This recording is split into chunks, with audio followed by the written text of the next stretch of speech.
आपकी राय में नारी को सम्मान मिलना चाहिए कि नहीं मिलना चाहिए? क्यों मिलना चाहिए वैसे? क्यों मिलना चाहिए? मैं बहुत दिन से जानना चाह रहा हूं, मुझे इसका जवाब मिल नहीं पा रहा कहीं से। तो आप लोग ये बताएं कि नारी को सम्मान मिलना चाहिए, जैसा आपको ने बताया भी क्यों मिलना चाहिए? मुझे आज तक इस प्रश्न का उत्तर नहीं मिल पाया। कौन बता रहे हैं? आप। हाँ बताइए। क्योंकि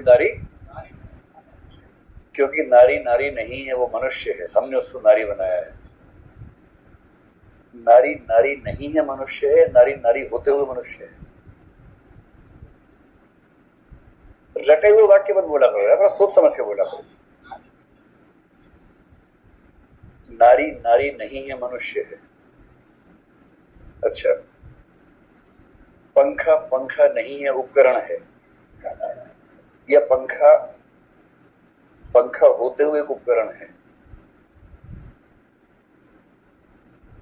लॉजिक की बात करते हुए ना इमोशंस बीच में नहीं लाने चाहिए। नारी नारी नहीं तो नर नर नहीं है फिर। वो ये थोड़ा करे कि नारी नारी नहीं है, वो सिर्फ इतना करे कि नारी पैदा नहीं होती, बनाई जाती है।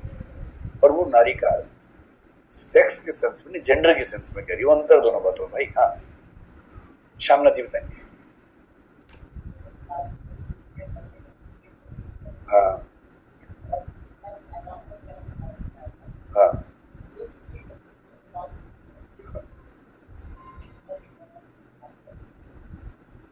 मैं शिष्य गुप्त का नया अवतार हुआ कह रहे हैं कि नारी अपने गर्भ में 9 महीने रखती है बच्चे को, मजाक समझते हैं।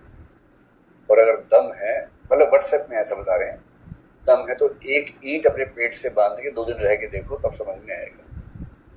बात तो सही है भाई, बड़ा भारी काम है। तो मतलब ये नारी बाई चॉइस ऐसा करती है या बाई कंपल्सन ऐसा करती है? जैसे मैं कहूँगी पुरुष का सम्मान इसलिए करो, इतनी मोटी मोटी मूछ दाढ़ी चेहरे पे रखता है बेचारा हमेशा। मजाक है। मूछ संभालना, दाढ़ी संभालना कितना मुश्किल होता है, जिंदगी भर रखता है। 15-18 की उम्र के बाद से इतना भारी होता है, इसलिए पुरुष का सम्मान करो। साफ कर लो। साफ तो अब कर लो ना, जिस जमाने में ब्लेड नहीं होता था उस जमाने की बात बताओ ना।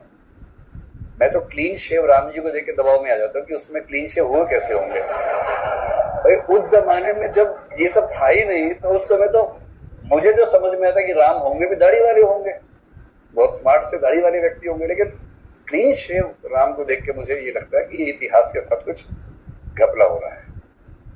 ये मेरी व्यक्ति की धारणा, बुरा मत मानिएगा, है ना। मेरा दिमाग है ही ऐसा, मैं क्या करूं, मेरा दिमाग चलता ही वैसे है, ये दबाव रहता है। ये बहुत बुनियादी तर्क है कि महिला का सम्मान इसलिए करो क्योंकि वो पुरुष को जन्म देती है। अगर आप इस वजह से स्त्रियों का सम्मान करना चाह रहे तो ये स्त्रियों का सम्मान नहीं, तो अपमान है दरअसल।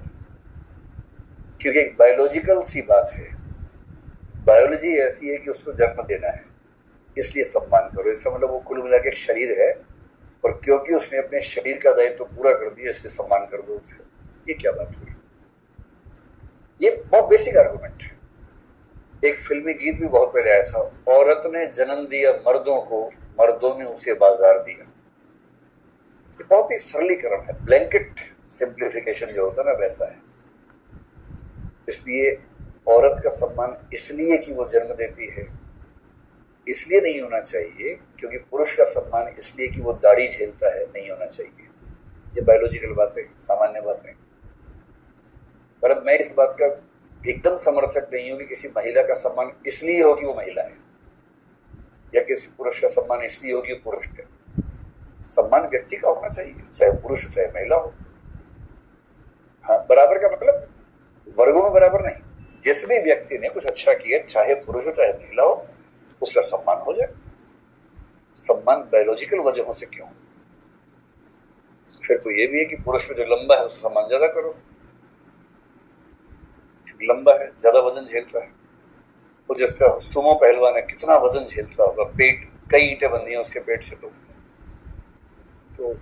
ये इमोशनल आर्गुमेंट है बहुत पुराना, जिससे बचना चाहिए।